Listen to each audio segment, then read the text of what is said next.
The graduation party was supposed to be a celebration. After 4 years of computer science at Stanford, I'd graduated summa cum laude with job offers from 3 major tech companies. But standing in the backyard of the house where I'd lived for 8 years, watching my stepfamily celebrate my departure more than my achievement, I realized this party wasn't about my success. It was about their freedom. "Well, Alex," my stepmom Patricia said loudly enough for all the neighbors to hear, "I guess this is goodbye." I looked up from the barbecue where I'd been quietly grilling burgers for everyone else. "Goodbye. Oh, didn't your father tell you?" Patricia's smile was sharp as a knife. "We've decided to downsize. This house is really too big for just the 3 of us and frankly too expensive to maintain with someone who doesn't contribute to the household." My dad, who'd been married to Patricia for 8 years, nodded uncomfortably. He'd never been good at confrontation, which is probably why he'd let Patricia make most of the family decisions since they'd gotten together when I was 14. "Downsize to where?" I asked. "Oh, we're not downsizing," my stepsister Brittany chimed in from her lounge chair by the pool. "We're upgrading. Dad got a promotion and we're moving to that new development in Westfield. You know, the one with the golf course. The houses there start at $800,000, my stepbrother Kyle added, not looking up from his phone. "Way too nice for someone who's going to be living on an entry-level salary." The neighbors, our neighbors, people I'd known for 8 years, laughed politely at Kyle's joke. Mrs. Henderson from next door actually nodded approvingly. "It's probably for the best," Patricia continued, warming to her audience. "Alex has always been a bit different from the rest of us. It's time for him to learn to stand on his own 2 feet. "But this is my home," I said quietly. "Your home." Patricia's laugh was like breaking glass. "Sweetheart, this is our home. You've been a guest here and now it's time for you to find your own place." What Patricia didn't know, what none of them knew, was that I hadn't exactly been struggling financially during college. While they thought I was just another broke student living off Dad's generosity, I'd actually been building something extraordinary. It started sophomore year when I developed a mobile app for tracking campus dining hall wait times. Nothing fancy, just a simple interface that helped students avoid crowds. But when I showed it to my computer science professor, he suggested I patent the underlying queue prediction algorithm. That algorithm caught the attention of a logistics company, who licensed it for $2.3 million. Suddenly I wasn't broke anymore. But I was smart enough to keep quiet about it. I used that money to start developing more sophisticated logistics software, working with a team of graduate students I hired as contractors. Within 2 years, we'd created a supply chain optimization platform that revolutionized how retail companies manage their inventory. When Amazon offered to buy the platform for $47 million, I was 21 years old and secretly one of the youngest millionaires in Silicon Valley. But to my family, I was still just Alex, the quiet stepson who spent too much time on his computer. I'd been watching the house situation carefully through my lawyers. Dad and Patricia had been struggling financially for months. Dad's promotion, Patricia mentioned, was actually a lateral move with a small raise, and they'd been borrowing against the house to maintain their lifestyle. 3 months ago, when the bank started foreclosure proceedings, a mysterious buyer had stepped in with a cash offer above market value. That buyer was Phoenix Holdings LLC, one of my shell companies. Last month the sale had closed. Phoenix Holdings, which is to say I now own 2847 Oakwood Drive, the house where I'd lived since I was 14. "When are you planning to move?" I asked, taking another burger off the grill. 2 weeks, Patricia said. "We close on the new house next Friday." "That's cutting it close."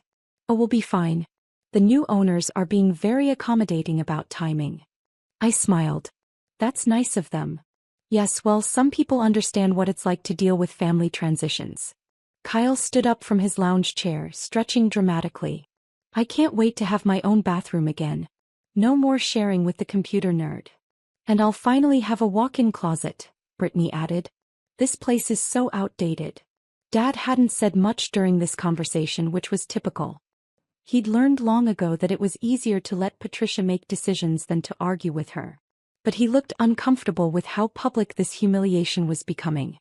"Alex," he said quietly, "we should probably talk privately about your living arrangements." "What's to discuss?" Patricia interrupted. "He's 22 years old, he has a college degree, he has a job lined up. It's time for him to be independent." "I understand," I said. Independence is important. Exactly. Patricia beamed as if I'd finally gotten the point. You'll thank us for this someday. Nothing builds character like having to make it on your own. Mrs. Henderson from next door nodded again. Patricia's absolutely right. These kids today expect everything handed to them. Some of us work for what we have, Kyle said, though he'd never held a job longer than 3 months. Some of us understand the value of family, Brittany added, though she'd made it clear for years that she didn't consider me real family. I continued grilling burgers and listening to my stepfamily explain to the neighbors why I deserved to be kicked out. The irony was perfect. They were celebrating their escape from me while standing in my backyard, eating food I'd bought, planning to move to a house they could only afford because I'd bought their current one. Where will you go? Mrs. Henderson asked me with what sounded like genuine concern. I'll figure something out, I said. Maybe you can find a nice apartment, Patricia suggested. Something small and affordable. Good for a starter place. That sounds perfect. You're taking this very well, Dad said, looking surprised. What's the point in fighting it? I shrugged. You've made your decision.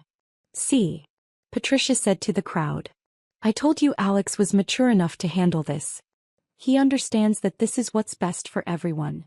After the party ended and the neighbors went home, I helped clean up the backyard while my stepfamily went inside to continue planning their move. As I was putting away the lawn chairs, my phone buzzed with a text from my lawyer. Eviction notices ready for delivery. Still want them served tomorrow? I typed back, yes. First thing in the morning. Any special instructions? Make sure Patricia signs for hers personally. The next morning I was up early working in my room when I heard the doorbell ring. Through my window I could see a man in a suit standing on the front porch with a clipboard and several envelopes. Patricia Reynolds? I heard him ask when Patricia answered the door. Yes. I have some documents for you to sign. I made my way downstairs quietly, positioning myself where I could see the front door but remain unnoticed. Patricia was scanning the documents with growing confusion. I don't understand. This says eviction notice. There must be some mistake. No mistake, ma'am. You've been served notice to vacate the premises within 30 days. That's impossible. We own this house. Actually, ma'am, according to county records, this property is owned by Phoenix Holdings LLC. You've been residing here without a valid lease agreement. Dad appeared at the door looking confused. What's going on? Some crazy person is trying to evict us from our own house, Patricia said, waving the papers. The process server consulted his clipboard. Are you Robert Reynolds? Yes. I have documents for you as well. Dad took his envelope and opened it, his face growing pale as he read. This says the house was sold 3 months ago. That's correct, sir. But we didn't sell. According to the bank records, the property was in foreclosure. Phoenix Holdings purchased it through the foreclosure auction. Patricia's voice rose to a shriek. That's impossible. We would have known. Ma'am, foreclosure notices are sent by certified mail. They're also published in the legal notices section of the local newspaper. I could see the realization dawning on Dad's face. He'd probably been throwing away those certified letters for months, not wanting to deal with bad news. There has to be something we can do, Patricia said desperately. You can contact Phoenix Holdings directly. Their information is on the notice. What's their phone number? I'm not authorized to provide that information. You'll need to contact them through their legal representatives. After the process server left, I could hear Patricia and Dad arguing in hushed, frantic tones. Within an hour they were making phone calls, trying to reach Phoenix Holdings, trying to understand how they'd lost their house without knowing it. I went downstairs to find them in the kitchen, surrounded by paperwork and phones. Alex. Patricia looked up desperately. Thank God. We need your help. What's wrong? Someone stole our house. Can you believe it? Some company bought it without telling us. That's terrible. We're trying to reach the owners, but they're hiding behind lawyers and shell companies. Your generation is good with computers. Can you help us track them down? I sat down at the kitchen table and looked at the eviction notice. Phoenix Holdings LLC. I can do some research. I pulled out my laptop and made a show of searching for information, typing random queries and clicking through websites. Anything? Dad asked anxiously. It's complicated. Phoenix Holdings appears to be owned by another company which is owned by another company. It's a pretty sophisticated corporate structure. Can you find out who's really behind it? I can try, but it might take a while. Patricia was pacing the kitchen like a caged animal. This is insane. You can't just steal someone's house. Actually, I said, still typing, it looks like they didn't steal it. The property was legally purchased through a foreclosure auction. What foreclosure auction? According to these records, you missed several mortgage payments and the bank initiated foreclosure proceedings 4 months ago. Dad's face went ashen. I thought we had more time. You knew about this? Patricia spun around to face him. I was handling it. I thought I could catch up on the payments. You thought? Kyle and Brittany appeared in the kitchen, drawn by their mother's screaming. What's all the yelling about? Kyle asked. Your stepfather lost our house. Patricia shouted. What do you mean lost our house? Dad slumped into a chair. I fell behind on the mortgage payments. The bank foreclosed. Someone else bought it. Where are we supposed to live? Brittany demanded. I don't know. What about the new house in Westfield? We can't close on that without selling this one first. And we can't sell this one because we don't own it anymore. The full scope of their situation was starting to sink in. They'd lost their current house, couldn't afford the new one, and had exactly 30 days to figure out where to go. There has to be something we can do, Patricia said desperately. We can fight this in court. With what money? Dad asked. Legal fees would cost more than we have. Maybe we can negotiate with the new owners, Kyle suggested. Offer to rent it back or something. How do we even contact them? Brittany asked. I looked up from my laptop. I found something. Phoenix Holdings is managed by a law firm downtown. Harrison, Wells and Associates. Patricia grabbed her phone. I'm calling them right now. I listened as Patricia tried to explain their situation to various receptionists and paralegals, getting passed from person to person without reaching anyone who could actually help. They keep saying the owners don't want direct contact, she finally said, hanging up in frustration. Everything has to go through the lawyers. What did the lawyers say? They said Phoenix Holdings might consider a rental agreement, but the family would need to apply like any other tenants. Apply to rent our own house? Apparently. Dad was now reading through the foreclosure paperwork, his face growing more haggard with each page. It's all legal, he said quietly. Everything was done by the book. We're lucky the new owners are even considering letting us stay. Lucky? Patricia's voice cracked. We're supposed to feel lucky that strangers are letting us rent our own home? It's not our home anymore, Dad said. It hasn't been for months. I cleared my throat. There might be something else. Everyone turned to look at me. I've been doing some research on Phoenix Holdings. They seem to specialize in helping families in financial distress. Maybe this isn't as hostile as it seems. What do you mean? Think about it. They could have evicted you immediately, but they're giving you 30 days. They're open to a rental agreement. Maybe they bought the house specifically to help you. Patricia stared at me. Help us. By stealing our house. By saving it from foreclosure. If they hadn't bought it, the bank would have auctioned it to the highest bidder, and you definitely wouldn't have any chance to stay. Dad was nodding slowly. Alex might be right. This could have been much worse. So what do we do? Apply to rent it back, I guess. See what they offer. I spent the rest of the day helping my family draft a rental application to Phoenix Holdings. Through my lawyers, I reviewed their application and financial information, then crafted a response that would give them exactly what they deserved. 3 days later, the response came back. Patricia read it aloud to the family. Phoenix Holdings LLC is pleased to offer the Reynolds family a lease agreement for 2847 Oakwood Drive. Monthly rent will be $4,200, with first month's rent and security deposit due upon signing. $4,200? Kyle's voice cracked. That's more than twice what our mortgage payment was. It's market rate for this neighborhood, Dad said quietly. How are we supposed to afford that? We'll have to make some changes. Patricia continued reading. The lease agreement includes the following conditions. Property must be maintained in excellent condition. No modifications to the house without written permission. All utilities are tenant responsibility. Lease term is month to month, renewable at landlord's discretion. Month to month. Brittany asked. That means they can kick us out anytime? It also means we can leave anytime, Dad pointed out. Where would we go? I don't know. Patricia flipped to the second page. There's more. Phoenix Holdings reserves the right to show the property to potential buyers with 24-hour notice. Tenants acknowledge that this is a temporary arrangement and should plan accordingly for alternative housing. The room fell silent as the reality sank in. They'd gone from homeowners to month-to-month tenants in their own house, paying double what they used to pay with no security and no control over their living situation. We don't have much choice, Dad finally said. What about Alex? Brittany asked suddenly.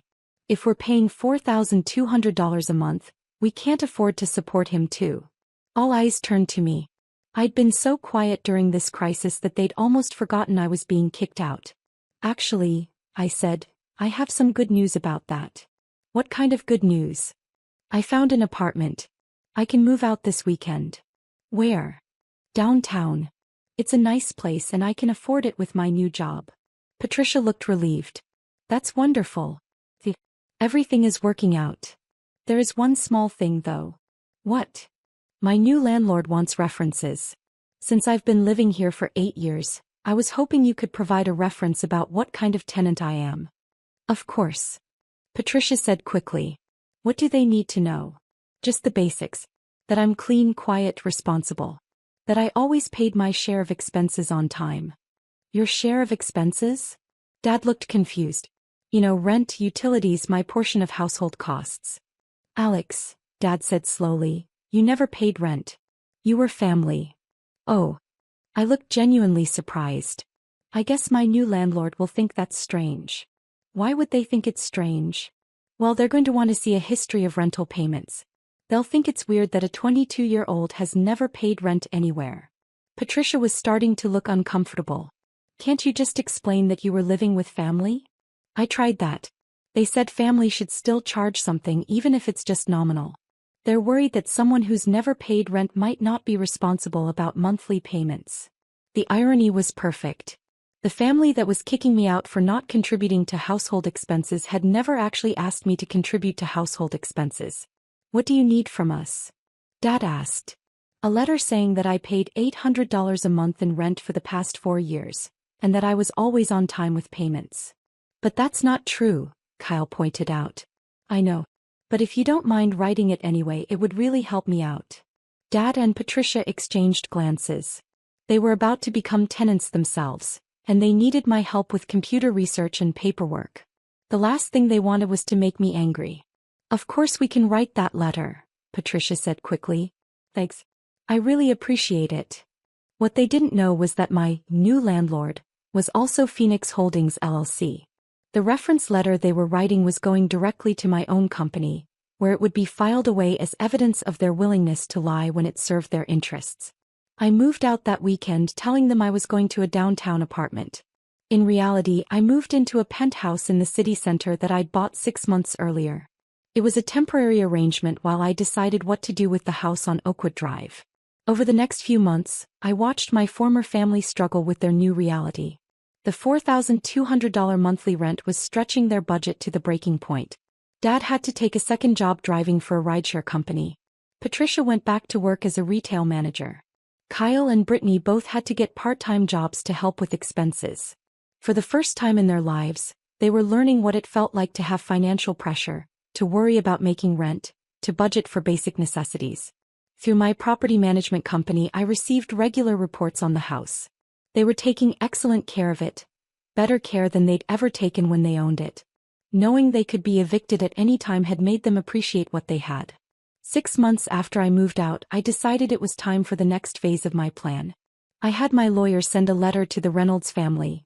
Phoenix Holdings LLC has decided to sell the property at 2847 Oakwood Drive. As current tenants, you have the right of first refusal to purchase the property at market value.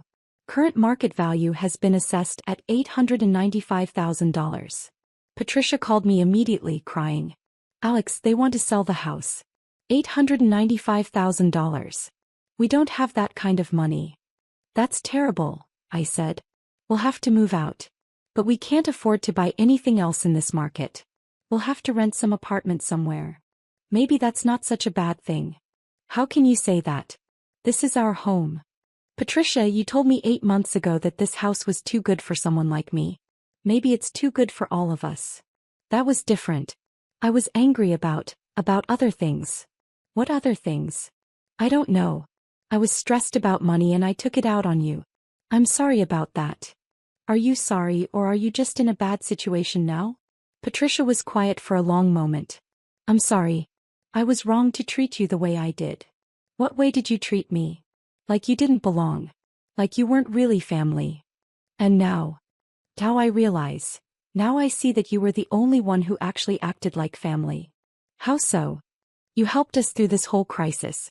You did research, you helped with paperwork, you never complained even when we were horrible to you. Patricia. Yes. Do you know who Phoenix Holdings LLC is? Some investment company, I think. Why? Phoenix Holdings LLC is owned by Meridian Technologies, which is owned by Sterling Digital Solutions, which is owned by me. Silence. Patricia. That's not possible. I've owned the house for 8 months. I've been your landlord this whole time. But you're just. I'm just what? You're just a kid with a computer science degree. I'm a kid with a computer science degree who built a $73 million company before he graduated college. 73 million? Give or take. Alex, I don't understand. I know you don't. You never asked what I was actually doing. You just assumed I was failing because I didn't fit your definition of success. Why didn't you tell us? Because you made it very clear that I wasn't really family. Why would I share my success with people who didn't want me around? Patricia was crying again. Alex, I'm so sorry. We all are. We were wrong about everything. Yes, you were. What happens now? Now you have a choice. You can continue renting the house at the current rate or you can buy it back. For $895,000? No. For $400,000. What? I'll sell it back to you for what you originally owed on the mortgage. No profit for me, just enough to cover what you lost to foreclosure. Why would you do that? Because Patricia, despite everything you've put me through, you're still my family. And family helps family even when they don't deserve it. We could never afford $400,000. Actually, you can. You've been paying me $4,200 a month for 8 months. That's over $33,000 in rent. I'll count that as your down payment, and I'll finance the rest at below market rates. You'd do that? On one condition. What? You all sit down together and have an honest conversation about how you treated me, and how you want to treat each other going forward. And if we do that, then you can have your house back and we can try to be a real family. What if we can't afford the payments? Then you'll lose the house again just like before. But this time you'll lose it to family who actually cares about what happens to you. 6 weeks later, I was back in the house on Oakwood Drive for Sunday dinner. Dad was cooking, he'd learned how during his second job. Patricia was setting the table with dishes she'd bought at discount stores. Kyle and Brittany were arguing about whose turn it was to do dishes. It felt like a real family for the first time in 8 years. Alex, Patricia said as we sat down to eat, I owe you an apology. You already apologized. No, I mean a real apology. In front of everyone. She turned to face Dad, Kyle, and Brittany. I was wrong about Alex. I was wrong to treat him like he didn't belong here. I was wrong to assume he wasn't contributing to the family. And I was wrong to try to kick him out. We all were, Dad added quietly. Alex, Kyle said, looking uncomfortable, I'm sorry too. I always acted like you were the loser stepbrother, but you were the only one actually building something with your life. Same here, Brittany said. I was jealous that you were so smart, so I tried to make you feel bad about it. I looked around the table at my family, my real family, the people who'd taken me in when I had nowhere else to go, the people who'd given me a home even when they didn't know how to make me feel like I belonged. Here's what I think, I said. I think we all made mistakes, but I also think we can do better. How? By actually being a family. Not just people who live in the same house, but people who support each other's dreams and celebrate each other's successes. Even when we don't understand them? Patricia asked. Especially then. Dad raised his glass of water. To family. The real kind. To family, we all repeated. As we clinked glasses, I realized something. The house on Oakwood Drive had never really been about the building itself. It had been about the people inside it and whether they chose to make it a home. For the first time in 8 years, it finally felt like home. And the kid they'd tried to kick out for not being good enough had become the man who saved them all. Sometimes the best revenge isn't destroying your family. Sometimes it's showing them what family really means.